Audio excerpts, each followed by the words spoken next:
Welcome to our channel, where the stories of people from different eras and professions come to life. We are in magnificent Ephesus, right by the sea, where the great temple of Artemis reaches toward the heavens, and ships from all over the world fill the harbor. Subscribe, and after listening, be sure to share your impressions in the comments.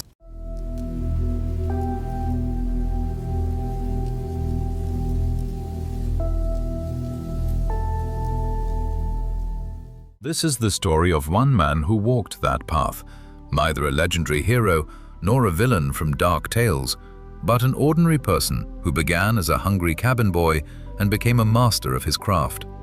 A man who learned from mistakes, lost and found, held to his principles when it would have been easier to abandon them. Imagine the wooden decks beneath your feet, the smell of salt and tar, the cry of seagulls above the masts. Port Royal, a city on the edge of the world, where wealth walked hand in hand with poverty, where any day could be your last or your greatest. Picture living in an era when the sea was both home and grave, when choices shaped destiny, and a man's word was worth more than gold. You are about to hear a tale of a life lived honestly, without embellishment or invention, simply the story of one privateer who remained human. Imagine a boy of about 10, thin as a bare mast, standing on the docks of Port Royal and staring at the boiling chaos of colors, smells and sounds. The year is 1650. The Caribbean sun beats down so fiercely that the air shimmers above the planks, and a salty wind carries the scents of spices, rotting fruit, and human sweat. He had arrived not long before on an overcrowded merchant ship packed with settlers like his family. His father dreamed of a plantation and a new life under the English flag on this wild island. His mother stayed silent and crossed herself as the ship rocked on the waves, while the boy simply gazed at the endless blue water, flying fish, and distant islands drifting past like the backs of giant turtles. Port Royal greeted them with noise. Picture the clamor. Merchants shouting in dozens of languages, dogs barking, pigs squealing on their way to slaughter, hammers ringing where ships were repaired. Wooden houses clung to one another. Crooked streets smelled of sewage and rum. In taverns, men sang even in broad daylight. Slaves carried bales of sugar and tobacco, their backs glistening with sweat. Gentlemen in wigs and swords strolled past ragged beggars as if they were part of the scenery. The boy did not yet know that his father had less than 3 months to live. Yellow fever did not ask whether you were rich or poor, whether you had dreams or not. It came with fever and chills, turned skin yellow, and took you. His father died in a stuffy little room on the outskirts of the city, without ever seeing his plantation. His mother was left a widow in a foreign land, with empty pockets and a child to raise. What was left for a woman without means in such a place? Sewing, washing, hoping for neighbors' mercy, and for the boy, work.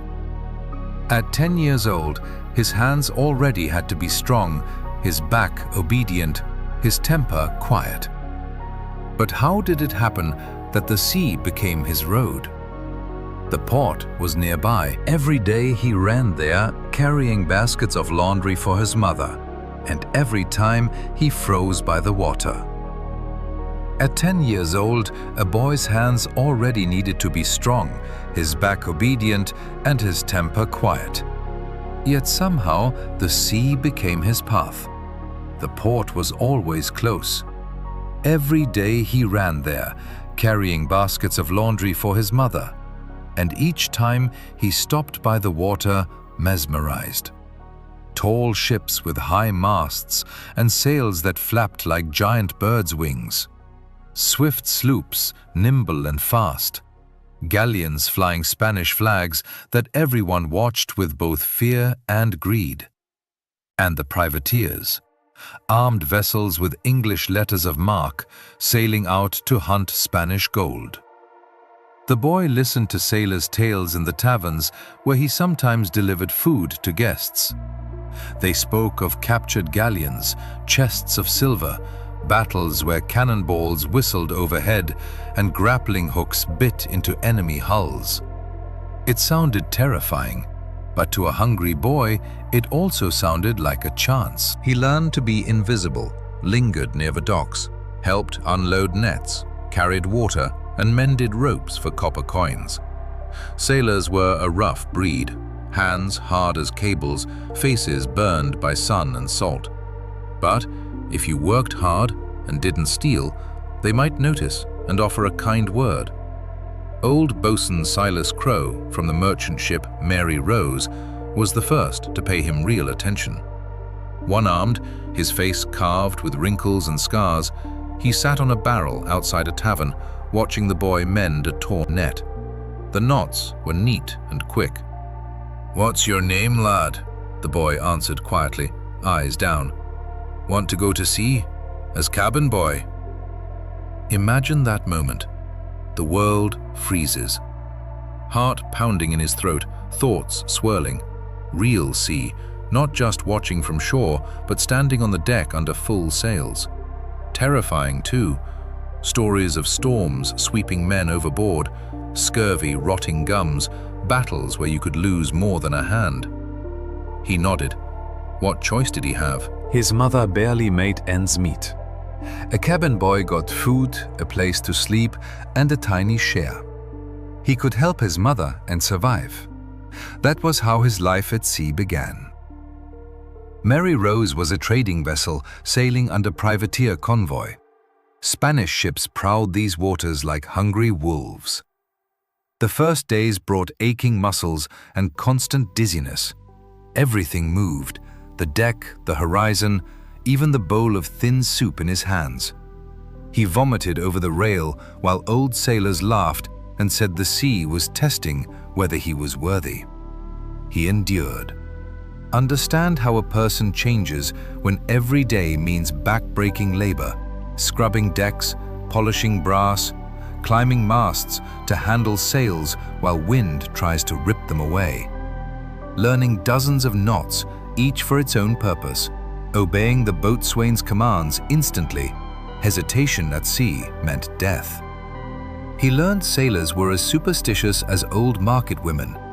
Never whistle aboard, it summons storms. Never speak certain words like rabbit or pig. Bad luck. A woman on a ship was an ill omen, yet a naked female figurehead protected against evil spirits. Strange logic, but who would argue surrounded by endless water under an indifferent sky? At night in the cramped forecastle, smelling of sweat, tar and rats, he thought of his mother and brought her what little money he could when the ship returned to port. It was enough for food and shelter. She prayed for him daily, begging God to protect her son from storms and enemy shot. He dreamed of becoming a true sailor, reading stars like the bosun, knowing north even if the compass failed, conquering heights where the deck below looked like a toy and cold water waited. The sea taught him patience. Long passages with nothing but water to the horizon, waves identical as sheep in a flock. Boredom gave way to raw terror when a sail appeared and no one knew if it was friend or foe. During storms when waves towered above the masts and the ship was tossed like a chip, he saw the sea claim men. A sailor falling from the yardarm in a gale, one scream, a splash, then emptiness. No one jumped after him. They simply remembered the name to toast in the next port over rum. That was the price of sea life. But there were joys too. Fair winds filling the sails, the ship flying over water, watching sunsets no land dweller ever sees. The old boatswain praising good work meant more than money. By 14, he became a junior sailor, no longer a cabin boy. Hands hardened, skin darkened by sun. His eyes gained that sharp look distinguishing sailors from landsmen. He could identify ship types by sail shape on the horizon, predict storms from sky color and bird behavior, repair rigging and handle sails even in darkness. His mother watched with sadness as her boy turned into a hard, silent man, smelling of tar and sea. But she didn't complain. He fed her, and that was a lot in a city where death walked beside life and luck was fickle. Port Royal grew rapidly. New ships arrived every month, bringing fresh dreamers. Privateers returned with rich prizes, and the city celebrated. Rum flowed like rivers, taverns echoed with fights and songs. Merchants grew wealthy, reselling stolen Spanish goods. The governor turned a blind eye, taking his share. It was a wild, dangerous, but vibrant time. The teenager watched it all and understood. Trading voyages were safe, but real money lay in risk, with the privateers. They came back with full holds, divided silver and gold, bought fine clothes, and tossed coins in taverns. He still counted pennies. Something inside whispered it was time to change ships. Old bosun Silas Crowe had moved to a privateer brig. Maybe he'd try too? Scary? Yes. But was it any scarier than climbing a swaying mast at 10? He had managed then, he would manage now. The sea waited, unforgiving to the weak, but rewarding the bold. Or at least, promising to.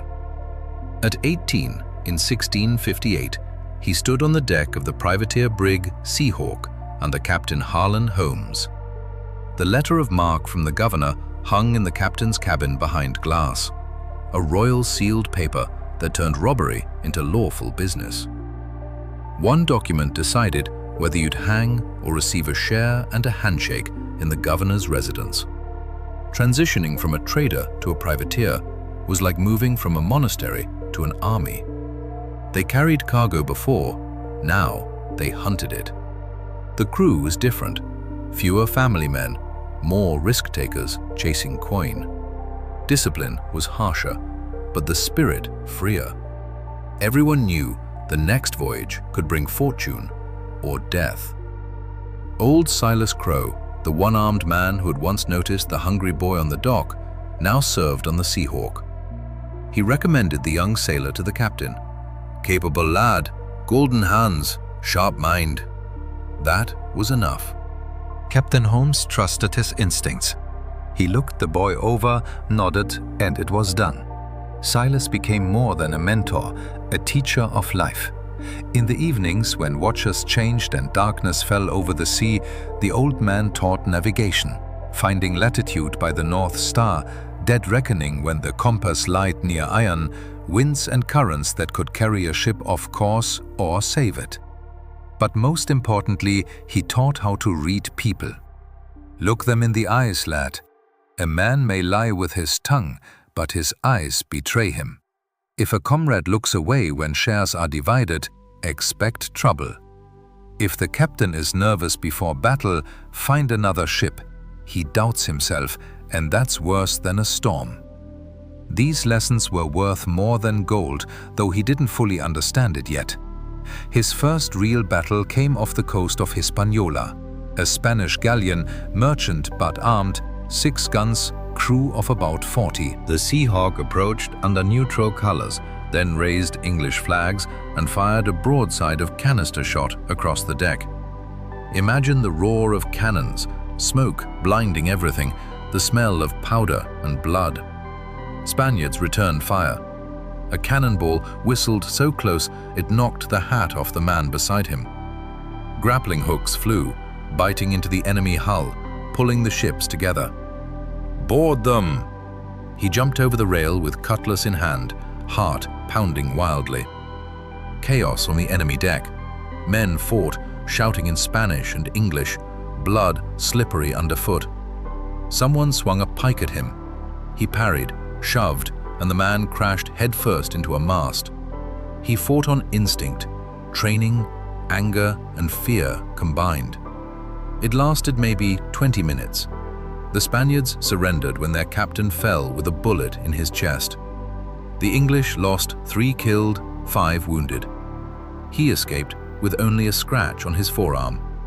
The hold held wine, tobacco, sugar, indigo, and some silver ingots. Not a fortune, but decent price. Shares were divided, captain 5, officers 2, sailors 1. He received about 20 pesos, more than he earned in half a year before. They returned to Port Royal as heroes. The governor took his 10th, the rest to the crew. Taverns roared with songs until dawn. Rum, roasted pork, dice games.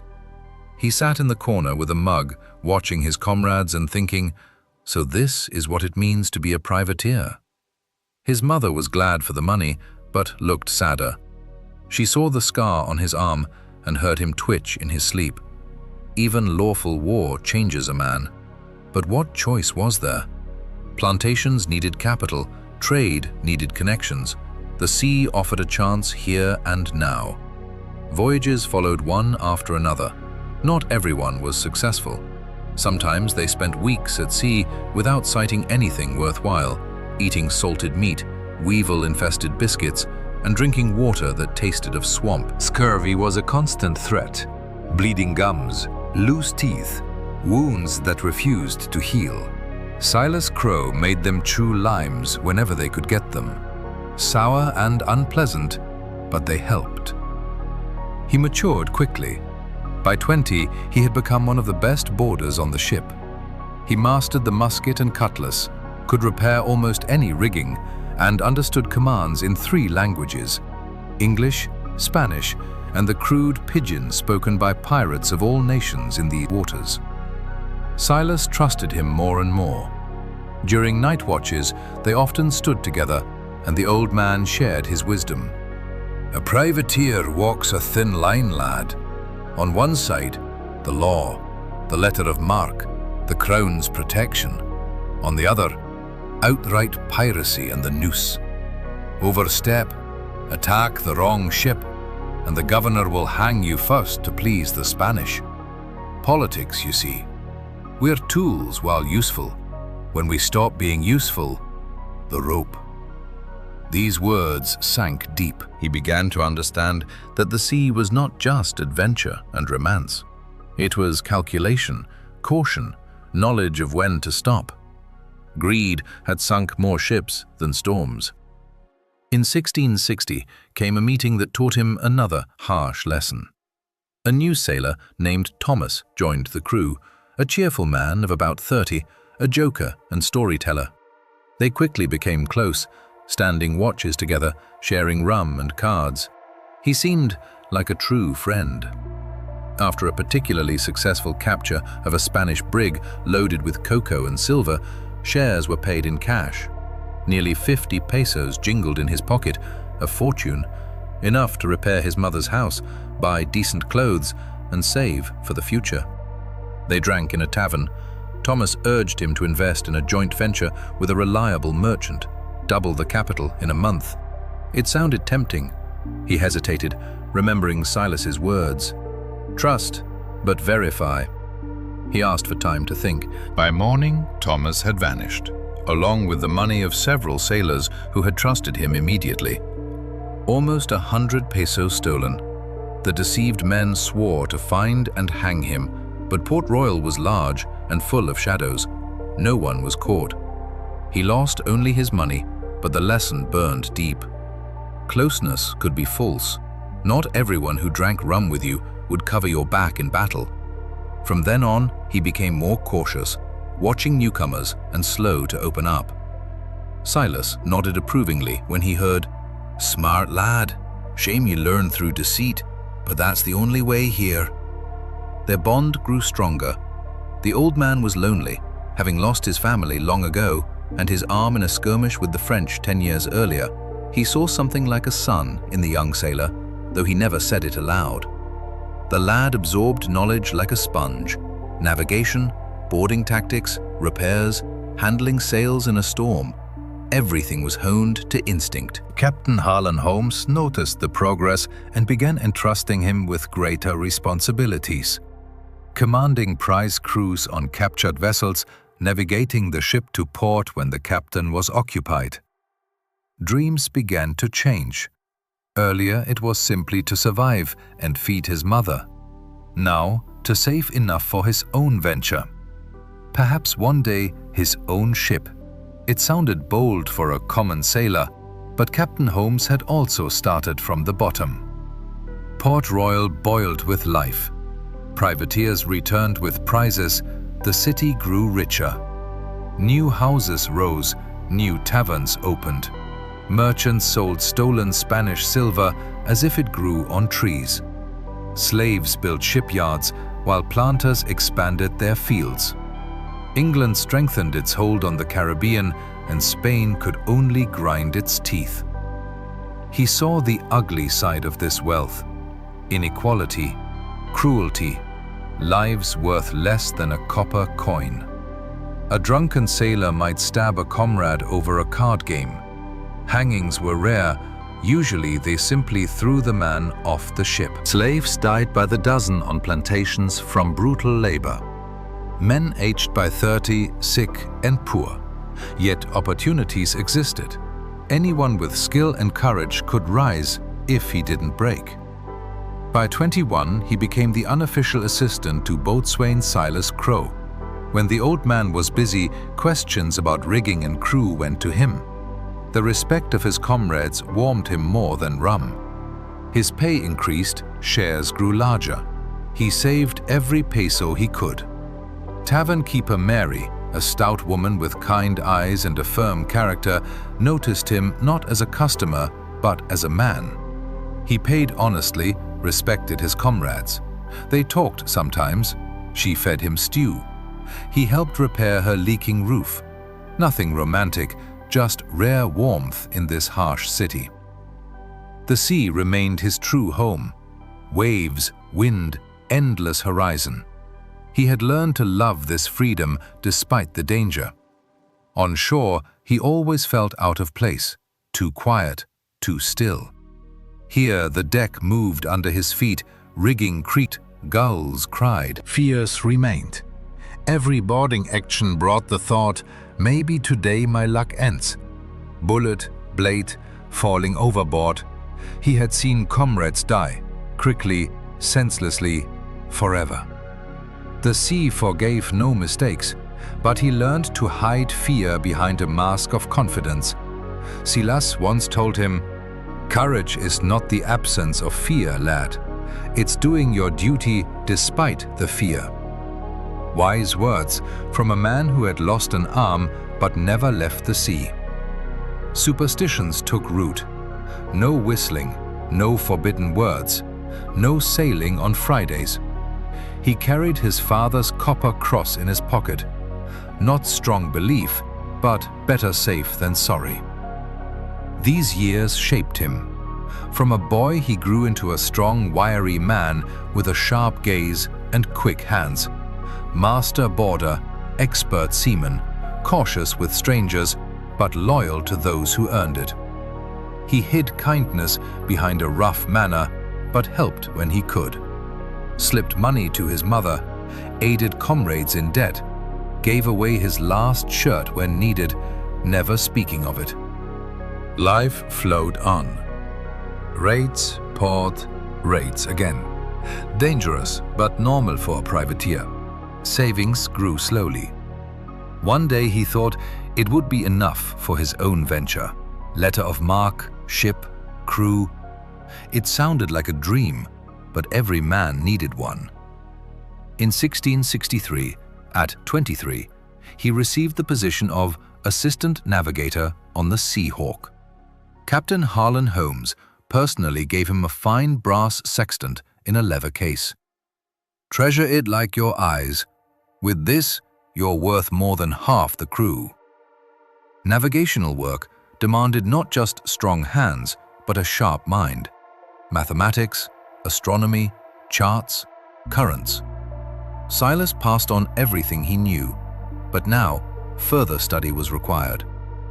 The captain gave him salt-stained books in English and Dutch.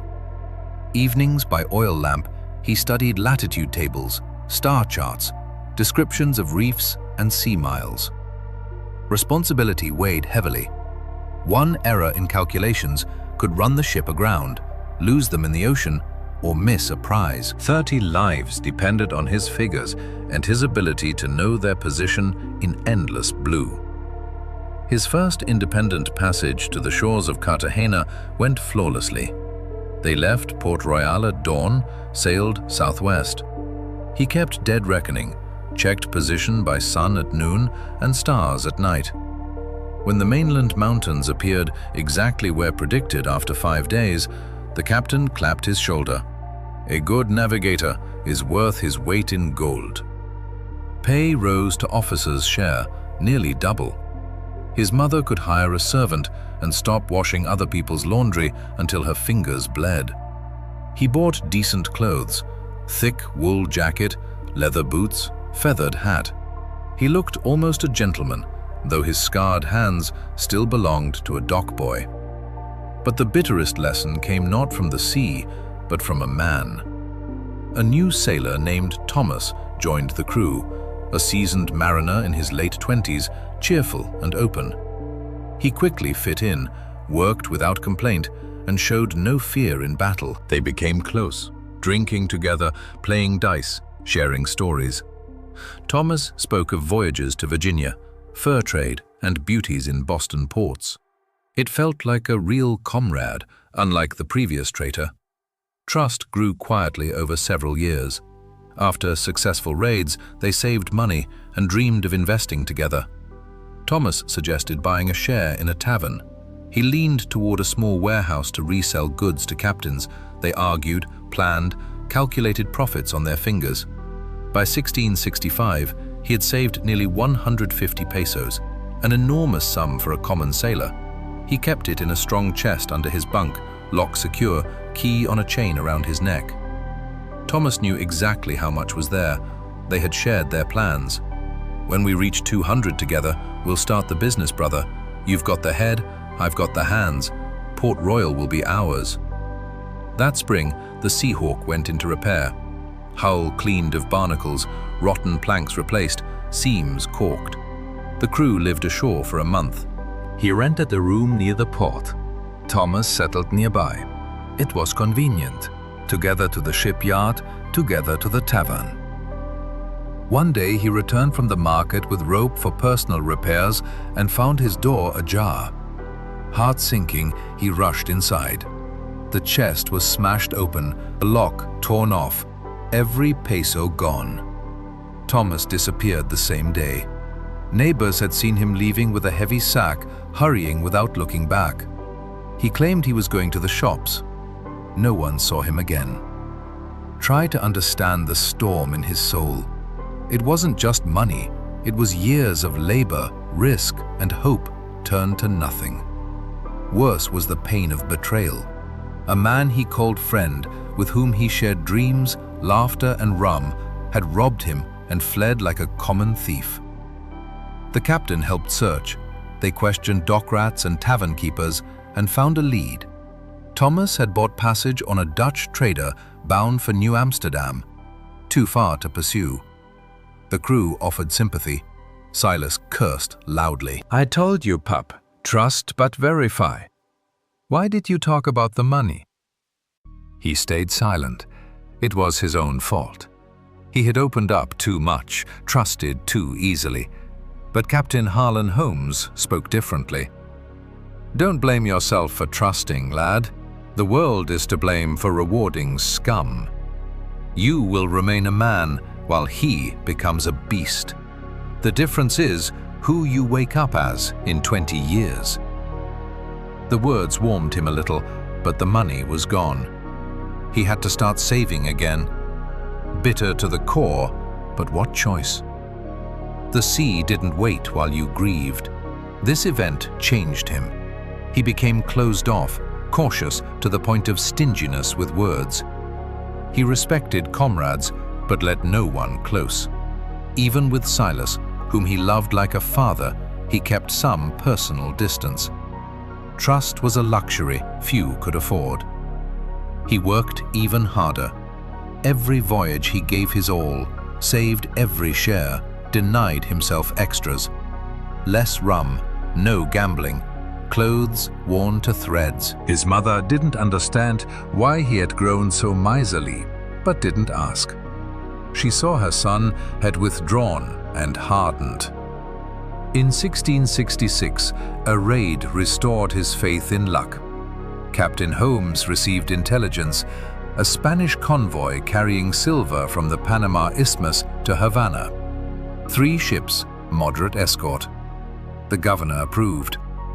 They assembled a squadron of 4 privateers and set an ambush near the Cayman Islands.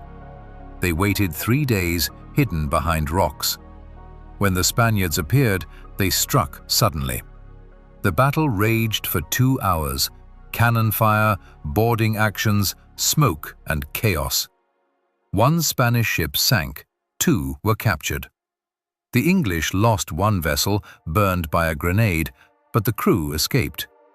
The holds held silver worth thousands of pesos, plus goods. Shares were generous. As assistant navigator, he received 80 pesos. Nearly half the stolen fortune returned.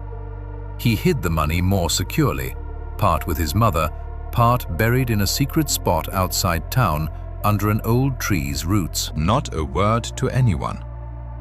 The crew noticed his change. He became quieter, sharper. His humor remained, but now had thorns.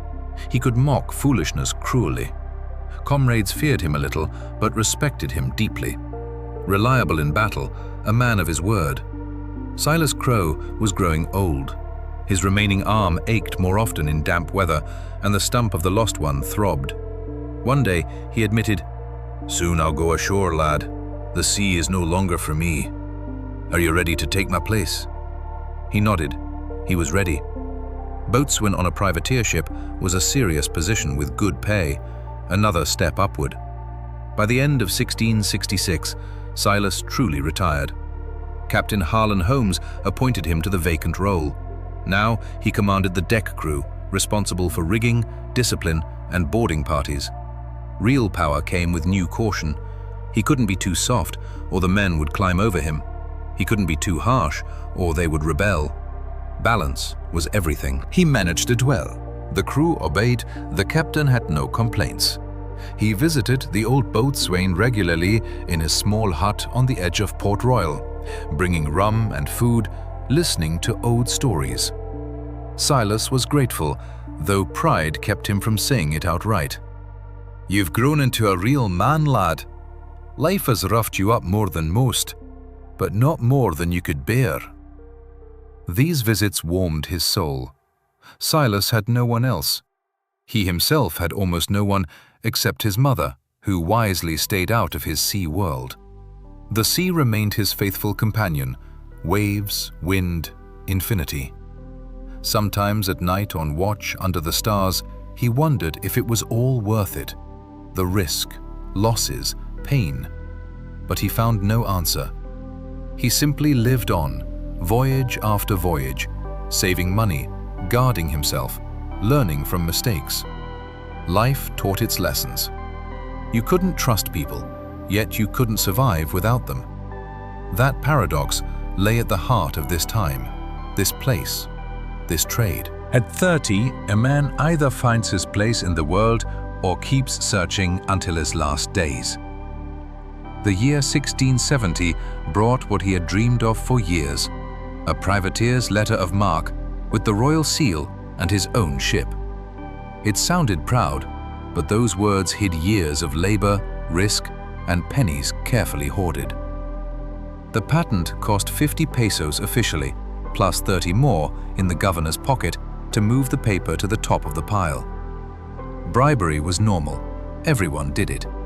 Without it, you could wait years while someone else paid more. Money for the ship was gathered together. He contributed 120 pesos, more than half his savings. The rest came from 2 partners, a senior mate from another privateer brig and a merchant who wanted profit without sea risk. Altogether, 300 pesos bought a small, fast sloop named Good Fortune, 12 guns, crew of 30. He inspected the vessel all day before purchase, checking every plank, seam, rigging, sail and gun. The seller swore it was in excellent condition, but he trusted only his own eyes. He found rot in the stern, bargained 20 pesos off the price. The partners approved. "You've got a good grip, Captain." Captain. The word was spoken officially for the first time when they signed the ownership agreement.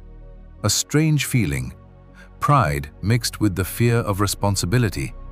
Now the lives of men, the fate of the ship, profit and loss, all depended on his decisions. Forming a crew proved harder than expected. He took trusted men from the Seahawk who agreed to follow him. The rest he hired in port taverns, watching carefully and asking questions. Old Silas helped with advice, though he no longer sailed. "Don't take that one, drunkard. That one will run in battle." But the red-bearded fellow, good gunner, though watch his temper.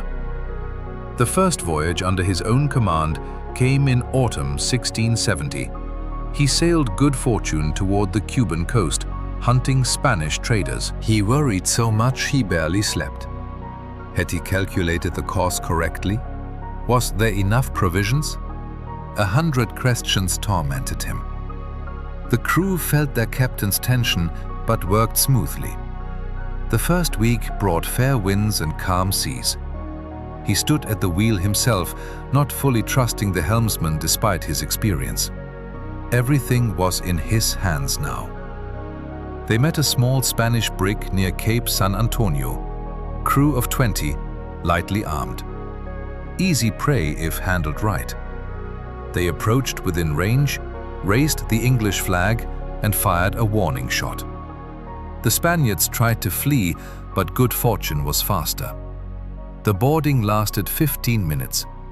He led the attack, jumping first onto the enemy deck, cutlass in hand. His men followed fiercely. The Spanish captain surrendered when he saw the fight was lost. The hold held tobacco, rum, and some gold doubloons. Not riches, but a decent prize for a first voyage. They returned to Port Royal as heroes. The governor took his 10th, partners and crew received their shares. His personal profit, after deductions, was 40 pesos. The beginning was made, but joy was marred by conflict. A royal officer, Lieutenant Gibbs, claimed the captured ship had been in his patrol zone and demanded extra share for the crown. Papers, seals, threats of court, he had to negotiate. Gibbs demanded 20 pesos for silence. Refusal meant long legal trouble, loss of patent, possibly prison. He paid, teeth clenched. 20 pesos that could have gone toward ship repairs or supplies. He learned the lesson well. Those in power were more dangerous than storms. You couldn't fight them openly. You had to be flexible, cautious, pay when demanded, and smile through gritted teeth. That was the politics of Port Royal, a swamp where it was easy to drown if you didn't know the paths. The merchant partner proved greedy. After the second voyage, he began nitpicking the accounts. Why so much spent on repairs? Why was provision so costly? Why was his share smaller than promised? Arguments, quarrels, threats to leave the partnership. He had to buy out the man's share. He borrowed from a usurer at extortionate rates, a third extra in 6 months, but gained a larger stake in the ship and greater freedom in decisions. The debt weighed heavily, but independence was worth it. The other partner, the senior mate, proved reliable, a seasoned sailor in his 40s with a graying beard and calm nature. They divided duties cleanly. He commanded at sea, the mate handled stores and discipline ashore. They worked in harmony. By 1672, the Good Fortune had completed 6 voyages, 3 successful, 2 average, 1 nearly disastrous after a storm that cost them a mast and half the cargo. Overall, business was steady. The usurer's debt was paid off and savings began to grow again. The responsibility of captaincy weighed on him. Every lost man lay on his conscience. In one battle, they lost 3, and 2 more died of fever. He paid compensation to their families from his own share. It wasn't required, but it was right. The crew noticed. Respect grew. Their captain wasn't just a commander, he cared for his own. Discipline came not from fear, but mutual respect. Of course, he had to punish theft, drunkenness on watch, or disobedience, but always fairly, without tyranny. Conflicts with authorities continued. Governors changed. The new one demanded a larger cut. Royal Navy officers looked down on privateers, though they themselves profited from smuggling. He had to maneuver, give gifts, stay silent when he wanted to speak his mind. Once Lieutenant Gibbs appeared again, demanding another bribe for protection. It was pure insolence. What protection when they defended themselves? But arguing was too costly. He paid 10 pesos and sent the man off with a cold stare. Gibbs smirked. "Smart man, Captain. Smart men live longer." He continued to hide his kindness. When a sailor broke his leg on deck and could no longer work, he kept him aboard to help the cook. When a young cabin boy was orphaned after his mother died of fever, he apprenticed him to the boatswain and quietly paid a small allowance. No one was told. He did it silently. His humor remained a shield. In hard moments, he could joke and ease tension, though his jests now had sharp edges, sometimes cruel. It was simpler that way. Laughter kept questions away from real feelings. He visited old Silas regularly. The old man was weakening, but his spirit held. He listened to stories of raids and gave advice. "You're managing well, lad. I'm proud. Your father would have seen it, the settler who dreamed of a plantation, and his son became a captain." His mother tried not to show it, but she feared every time he sailed. Grey hair covered her head, her back bent. He bought her everything she needed, hired a servant, moved her to a decent house. But happiness never fully returned to her eyes. She prayed only that her son would return alive, and that was her greatest joy with each homecoming. Dreams shifted. Earlier it was survival, then saving, then owning a ship. Now he thought of stability. Perhaps in 5 years he could gather enough to retire ashore, open a shipyard or navigation school, and pass on his experience. But that was for later. The sea still called, and strength remained. Port Royal thrived.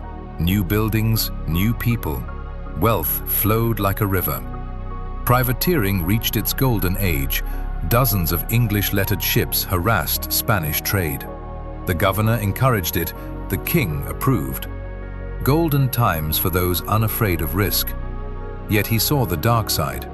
Many comrades crossed the line, becoming outright pirates, attacking without distinction, robbing not only Spaniards, but neutral vessels too. The gallows in port were never empty. Bodies swung as warnings. He held strictly to the rules. Only Spaniards, only under patent, no freelancing. The line between privateer and pirate was thin but vital. One was protected by law, the other outside it. He had no intention of crossing. Fears changed. Now he feared losing everything he had built: ship, reputation, freedom. So he stayed cautious, avoided mad risks, didn't quarrel with important people, didn't stand out unnecessarily. The captain valued that. A reliable officer was worth more than flashy daredevils. In 1673 came the capture every privateer dreamed of. The Spanish galleon San Felipe, sailing from Veracruz to Seville, laden with silver. Information came from a dock rat for 15 pesos, with 10 more promised if true. The galleon would pass the Lesser Antilles alone, without convoy. They sailed at dawn, quietly, to avoid rival attention. For 3 days they cruised the indicated waters. Food ran low, the crew grew restless. On the 4th day, the lookout cried, "Sails on the horizon!" Heart pounding, they closed in. Spanish flag confirmed. Heavily laden, moving slowly. The chase lasted half a day. Spaniards fought back with cannon fire. A ball pierced the hull, tearing off a sailor's arm. He ordered the man carried below to the surgeon and kept commanding. A captain must be stone. A shot that broke the galleon's mainmast turned the battle. The yard crashed down, sails hung like rags, speed dropped. He ordered boarding and led the attack himself. Grappling hooks flew. He jumped first onto the enemy deck. The fight was brutal. Spaniards defended their cargo to the last. It lasted half an hour, until their captain fell with a musket ball in his chest. The rest surrendered. Losses: 4 killed, 7 wounded. In the hold, they found rows of silver ingots and chests of coins. Counting took 3 hours, nearly 3,000 pesos in silver, plus cocoa, indigo, and fine fabrics. The crew rejoiced. Such a prize came once in a lifetime. They brought the galleon into Port Royal under guard. The city greeted them with cannon salutes. The capture became famous. Division of spoils took a week. Governor took 300 pesos. Royal officers took their cut.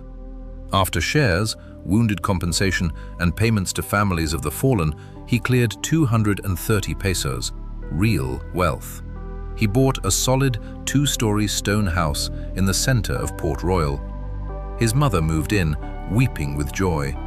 He ordered fine clothes, a silver button suit, new boots, feathered hat, and a gold ring. In the mirror, he barely recognized himself, almost a gentleman, though his scarred hands told the truth. He threw a feast for the crew: rum, roasted meats, fruits. They celebrated for 3 days. Then came the thought, perhaps enough? With this money, he could leave the sea, go into honest trade, live safely. He bought a share in a warehouse, began reselling sugar, tobacco, rum. He even found a potential bride, the daughter of a small planter, pleasant and modest. Her father approved. It seemed perfect. Wife, children, home, honest business. But trade proved dirtier than privateering. Bribes to customs, partner deceit, forged documents.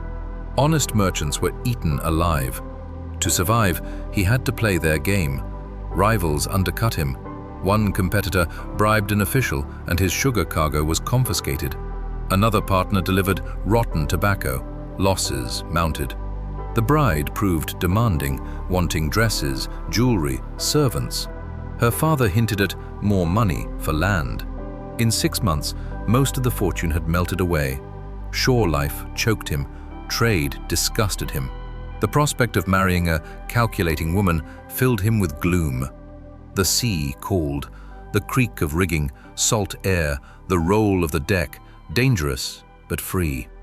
Ashore was grain mire, where everyone smiled while biting. He broke the engagement, paid compensation, sold the warehouse share at a loss, and returned to good fortune. The crew welcomed him joyfully. "Captain's back!" His partner shook his head. "Fool, you could have lived quietly." He smiled. "Quiet life isn't for me. The sea is my home." Old Silas, when visited, said wisely, "Each man to his own, lad. You were born for the sea. Why run from yourself? Wealth is not the goal, but a means. The main thing is to be in your rightful place." His mother didn't understand and cried. He could have settled down, married, given her grandchildren. Now it was risk and danger again. He embraced her and said, "Forgive me, mother. I can't live otherwise." He went back to sea. Voyages continued. Prizes were modest but steady. He lived more frugally, saving every peso.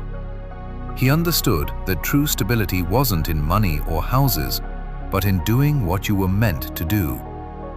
His philosophy took final shape. A man is free only when he is honest with himself. You can have wealth and still be a slave to circumstances. You can risk your life and feel truly alive. The crew became his family. not by blood, but real. They ate together, fought together, divided prizes, buried the fallen. This was worth more than any wife or house. Port Royal smirked at his return. Many whispered that the captain had failed at comfortable life. He didn't care what the crowd thought. He visited old Silas more often, helped with money and food. The old man thanked him. "You're a good man, lad. Shame the world makes it dangerous to be kind." He shrugged. Kindness had to be hidden to survive. Life settled into its familiar rhythm: sea, raids, danger, and freedom. The house remained for his mother, his anchor on land. But his soul lived on the ocean under sail, where every day could be the last or the best. The illusion of shore stability had vanished. You can't buy peace or hide from yourself. Better to live as your heart demands, even if difficult and dangerous. That was true freedom, to choose your path and follow it to the end. In 1675, the year began calmly. Several successful raids. The crew worked smoothly. Good fortune sailed like clockwork. Savings grew, slowly but surely. At 35, experience combined with strength. It seemed the sea was understood, but nature does not tolerate overconfidence. A July voyage toward the Windward Islands promised to be routine, patrolling trade routes, hunting Spanish ships. Weather was clear, winds fair, crew in good spirits.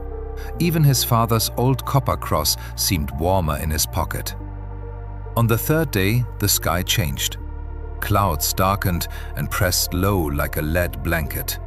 The barometer dropped sharply, a sure sign of trouble. The first mate frowned. "Looks like a serious storm, Captain." He nodded. "Shorten sail. Prepare." By evening, the wind rose to hurricane force. Waves grew into moving mountains. Good fortune was tossed like a chip. The crew worked desperately, securing rigging, pumping water, holding course. He stood at the wheel, gripping it with iron hands. Spray lashed his face, salt burned his eyes. Night became hell. Lightning slashed the sky. Thunder deafened. A massive wave swept the deck and carried 2 sailors overboard. Their cries were swallowed instantly. Heartbreaking, he could do nothing. Rescuing them would doom everyone. The foremast cracked with a terrible groan and fell, hanging on tangled rigging. He ordered it cut away before it pierced the hull. Men with axes worked in darkness on the slippery deck. A miracle no one was killed. The mast went overboard, taking sails with it. The storm raged for a full day and night. They drifted helpless, praying as best they knew. He himself whispered childhood prayers his mother had taught. He didn't believe strongly, but in such moments, you grasp any straw. By morning the wind eased, but good fortune was a wreck. Foremast lost, mainmast damaged, rigging torn, water knee-deep in the hold. 2 men dead, 5 wounded, 1 with a broken leg. Provisions ruined by seawater. Drinking water almost gone from smashed barrels. Try to feel that despair. The captain, who must be strong, looks at his broken ship and knows they are 1 hair from death. Nearest land, Antigua. 5 days in normal conditions. With damage, a week or more. Would water last? Would the hull hold? The crew looked to him, waiting for decisions. He straightened, voice firm. "Repair what we can. Rig the spare mast, patch the holes, keep pumping. We head for Antigua. We'll make it, brothers." They worked without rest. The spare mast was smaller, but better than nothing. They set remaining sails, caulked leaks with oakum and pitch. Pumping took 2 days, buckets and pump non-stop. Food was almost gone. Biscuits turned to mush. Salted meat remained, but was strictly rationed. Water was critical. Half a cup per man daily. Lips cracked, mouths dry. They moved slowly, weak wind, crawling speed. Every day felt eternal. The crew stayed silent, saving strength. He stood watch for days, hardly sleeping, terrified of missing something that would kill them all. On the 5th day, water remained for only 2 more. He began collecting morning dew from sails, drop by drop, pitiful sips, but it helped. No rain came. The sky stayed clear and indifferent. Remarkably, the men did not mutiny. They worked quietly, endured, hoped. In their eyes, he read trust. The captain will lead us through. He understood then. The crew was family. They had been through so much together that the bond was stronger than blood. In the sea, you learn who is true. Those beside you in the storm are real brothers. On the 7th day, they sighted Antigua, green mountains rising on the horizon. The crew shouted with joy. Some wept openly. He felt a lump rise in his throat.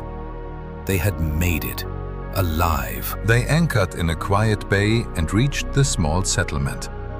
Fresh water and simple food tasted like heaven. There was rest for the exhausted and treatment for the wounded. A local carpenter agreed to help with repairs for a fair price. The work took a full month. Nearly all the money left from previous voyages disappeared into new mast, rigging, sails, and provisions. Debts returned, new loans at heavy interest. But good fortune was seaworthy again. They sailed back to Port Royal at the end of summer. The city offered no fanfare, just another ship that had barely survived a storm. Such tales were common, yet the crew remained united. No one deserted. That loyalty was priceless. Old Silas was fading fast. He visited immediately, bringing food and rum. The old man lay in bed, coughing, his face ashen. "Heard the storm nearly claimed you. You survived.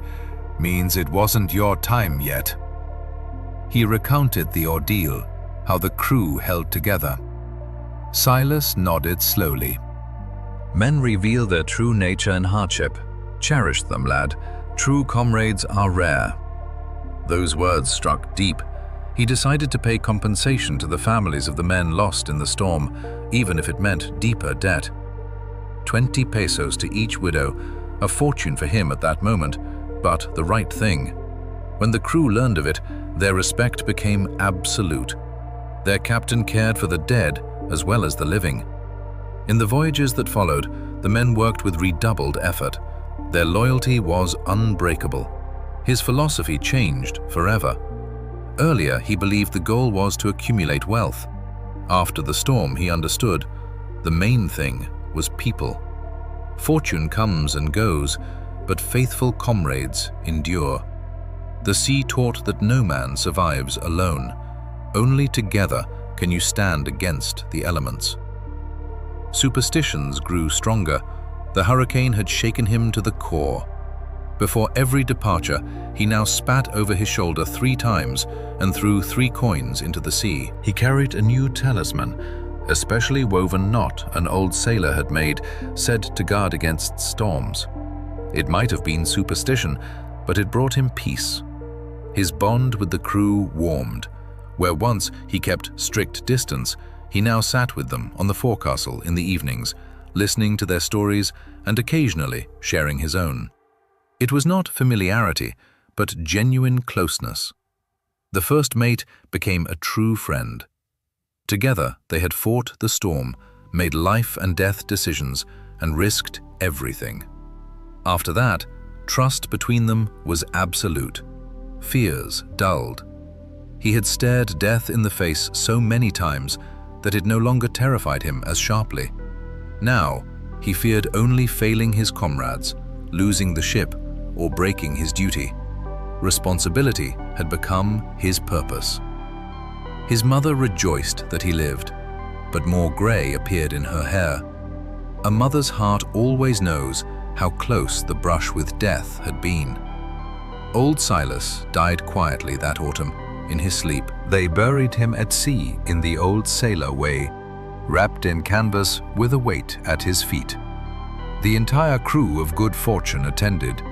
He himself read the farewell words, voice trembling yet steady. Losing his mentor left a hollow place inside. Silas had been the living link to his boyhood on the docks. Now the past existed only in memory. But the old man's lessons lived on in every decision he made. The sea remained his faithful companion, dangerous, cruel, but honest. It promised no easy life, yet gave true freedom. In that freedom, among comrades who had passed through fire and water, he finally found his real home. Not in stone walls, but in the roll of the deck beneath his feet and the salty wind on his face. Times change quietly until one day you realize the world is no longer the same. In 1677, new winds blew, not from the sea, but from the offices of the powerful in London.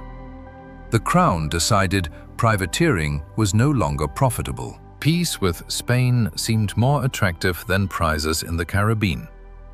A new governor arrived in spring with clear orders: reduce letters of marque, tighten control, punish those who stepped outside the lines. Rumors spread through Port Royal's taverns long before official announcements. Captains gathered, argued, and guessed what would come next. He listened silently, weighing options. At 37, nearly 20 years at sea, privateering was the only trade he knew completely. Trade had already failed him bitterly. Some comrades made their choice. Captain Morgan, famous for daring raids, openly declared he would take what lay unguarded, patent or not. Many followed him into outright piracy. One evening, the first mate asked directly, "What will we do, Captain? Follow the same path?" He stared at the stars above the bay for a long time. "No, the line between privateer and pirate is all I have left. If I cross it, I become like those we once hunted." The patent was renewed one last time, as a clerk hinted. "Use it while it lasts, Captain." He paid double the usual fee. Bribes had risen too. The authorities sensed privateers were weakening and squeezed the last drops. Voyages became harder. Spaniards strengthened their convoys. Royal warships patrolled more actively. Prizes came with greater difficulty and risk. The crew felt the tension but stayed loyal. They trusted their captain. That summer brought a test.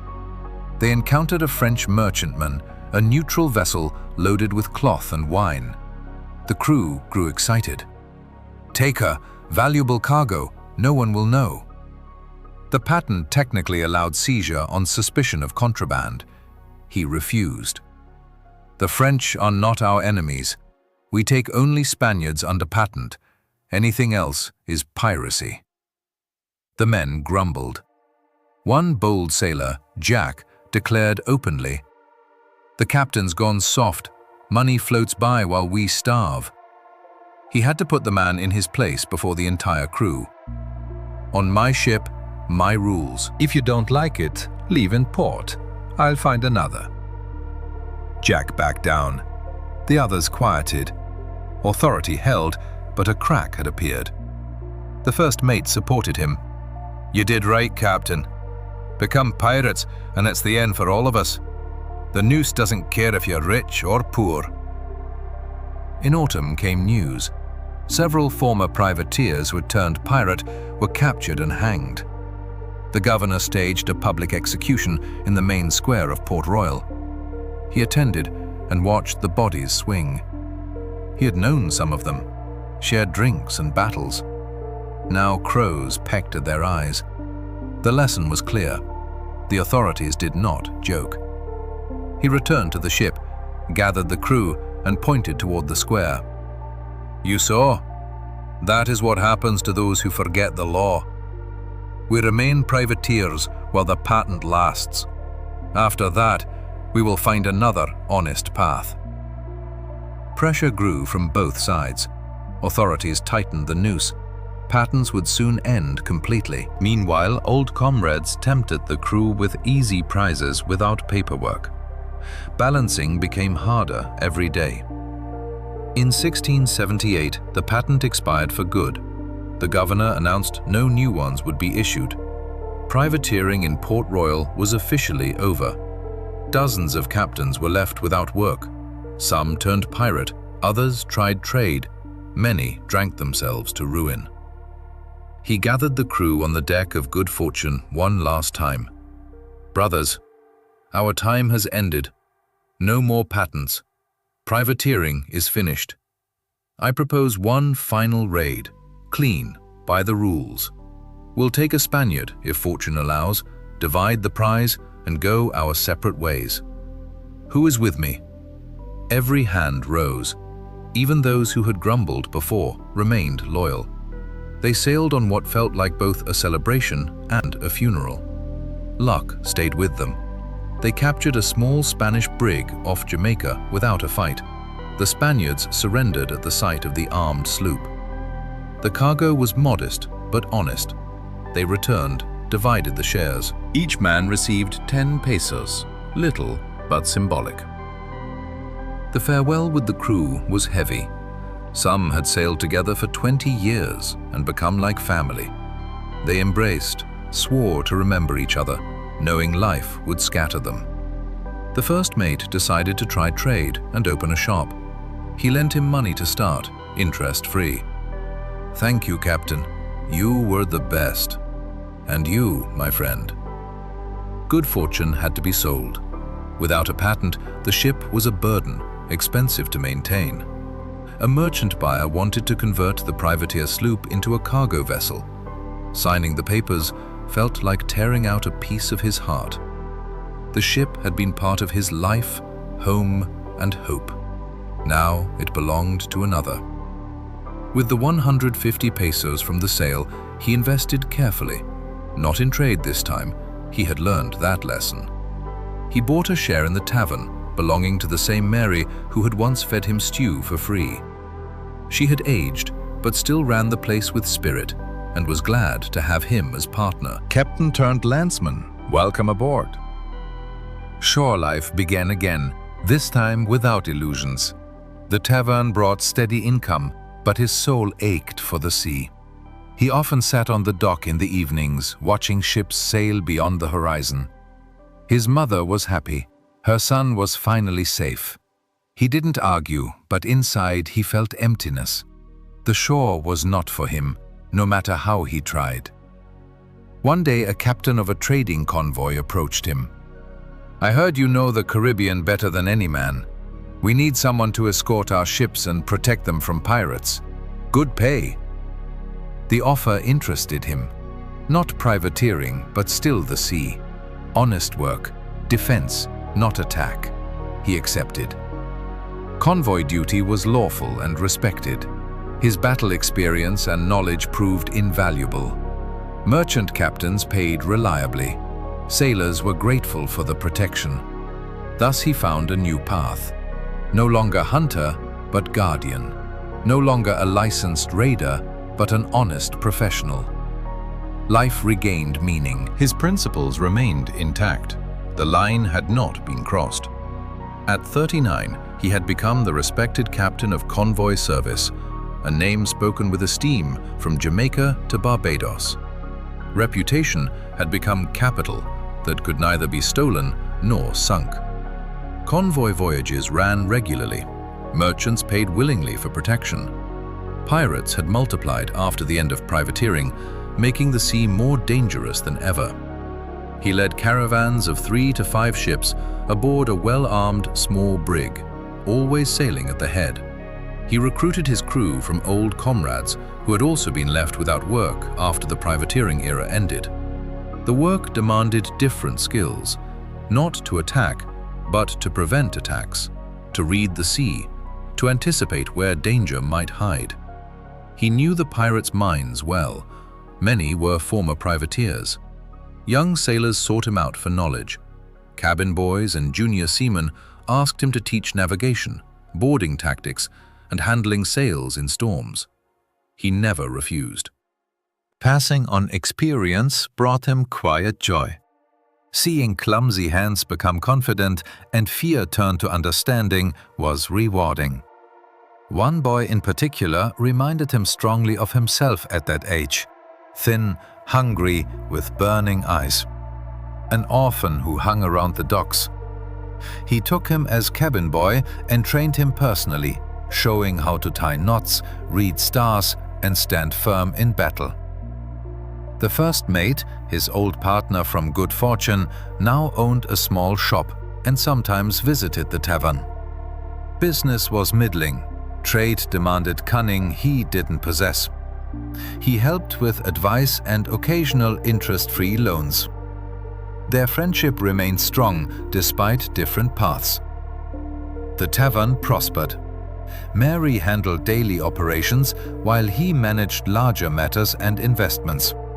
Sailors loved the place, clean, fair prices, and the owner was a seasoned sea wolf who understood them.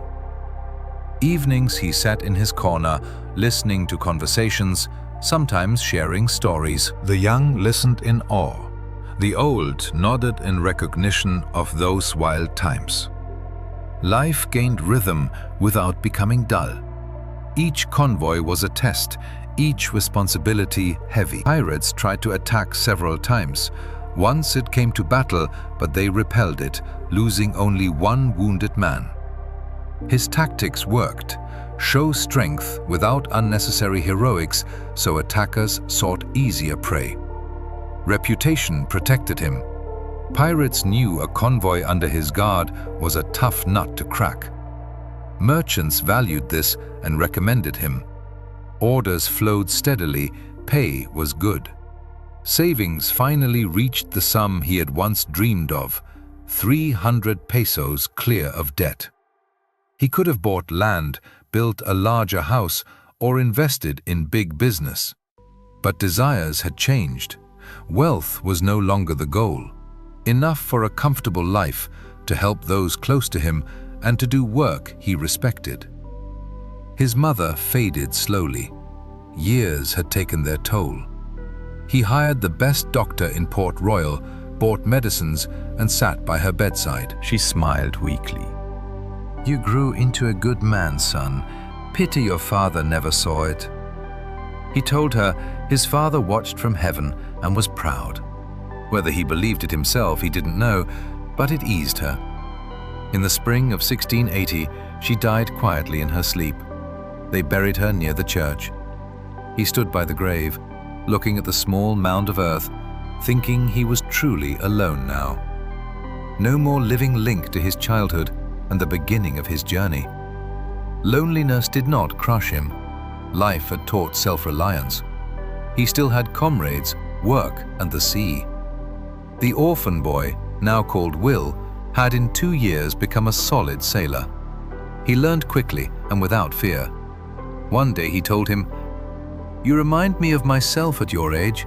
Study hard, work honestly, protect your comrades. The sea will give you everything if you remain true." Will had grown into a capable sailor. He studied fast, listened carefully, and never shied from hard work. One day the captain told him, "You are like me at your age. Learn, work, protect your comrades. The sea will reward honesty." Connections in Port Royal strengthened. Honest merchants knew the captain kept his word, protected cargo, and never cheated. The governor remained neutral, neither enemy nor friend.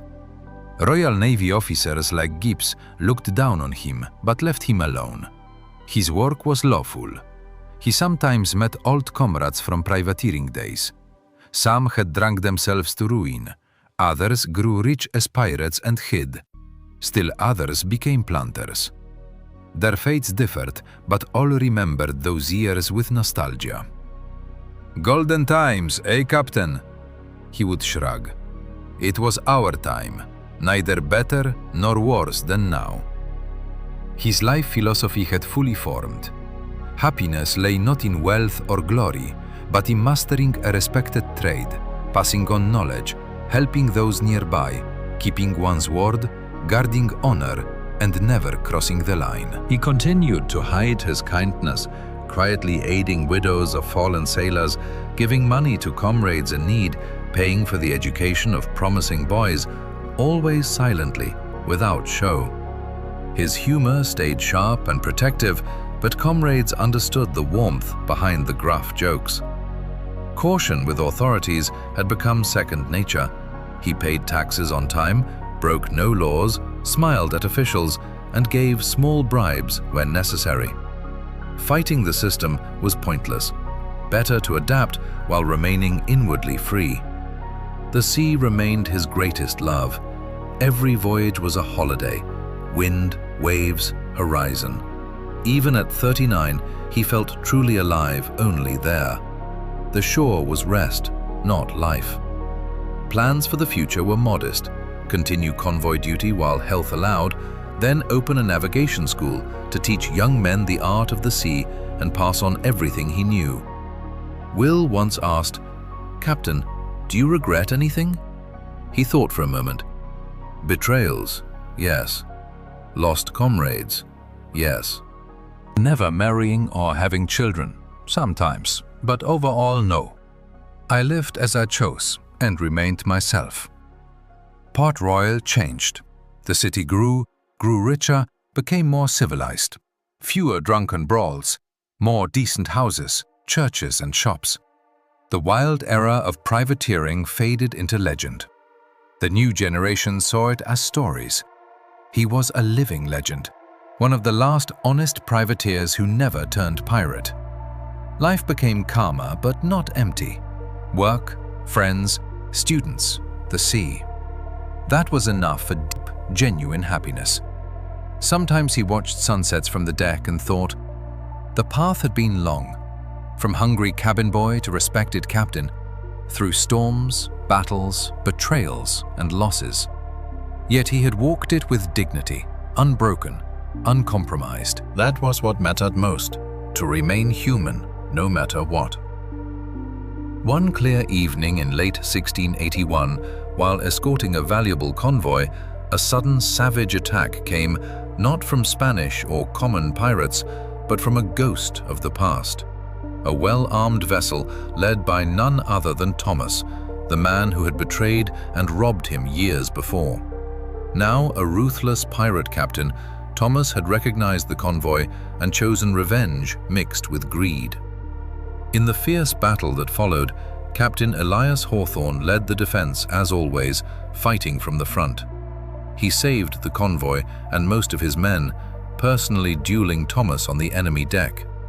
He struck the fatal blow, but not before a hidden pistol shot from one of Thomas's loyal men found its mark. Elias fell on the blood-stained planks, mortally wounded. He was carried back to Port Royal, where he lingered for 2 days in the tavern he partly owned. Old comrades, Mary and young Will, gathered at his bedside. With his last strength, he whispered to Will, "Stay honest. Never cross the line."